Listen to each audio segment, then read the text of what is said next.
গণতান্ত্রিক যাত্রা ভিন্ন হলেও বৈষম্যহীন দেশ গড়তে রাজনৈতিক দলগুলোকে ঐক্যবদ্ধ হতে হবে বলে মন্তব্য করেছেন বিএনপির স্থায়ী কমিটির সদস্য সালাউদ্দিন আহমেদ।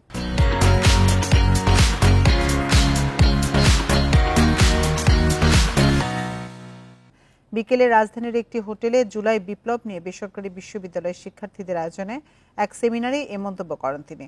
বলেন, স্বাধীন বাংলাদেশ আর কোনো দেশের করদ রাজ্য হবে না। সংসদীয় একনায়কতন্ত্র প্রতিষ্ঠা করতে দেয়া হবে না নতুন বাংলাদেশে।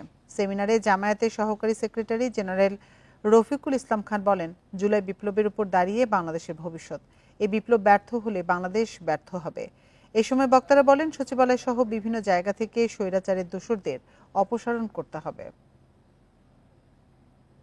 আমাদের গণতান্ত্রিক পথযাত্রায় রাস্তা ভিন্ন ভিন্ন হবে বিভিন্ন দলের, কিন্তু আমরা যেন একটা জায়গায় ঐক্যবদ্ধ থাকি যে এই জাতির স্বার্থকে আমরা ঊর্ধ্বে তুলে দেব এবং এই জাতিকে আর কখনো অন্য কোনো রাষ্ট্রের করদ রাজ্য হওয়ার জন্য আমরা। বিপ্লব যদি ব্যর্থ হয়, এই গণঅভ্যুত্থান যদি ব্যর্থ হয়, তাহলে বাংলাদেশ ব্যর্থ হবে। আমরা বাংলাদেশকে ব্যর্থ হইতে দিব না ইনশাআল্লাহ। এখনো সরকারের মধ্যে অফিসে আদালতে ফেসিবাদের দোসরদের অবস্থান রয়েছে, এদেরকে পরিবর্তন করতে হবে।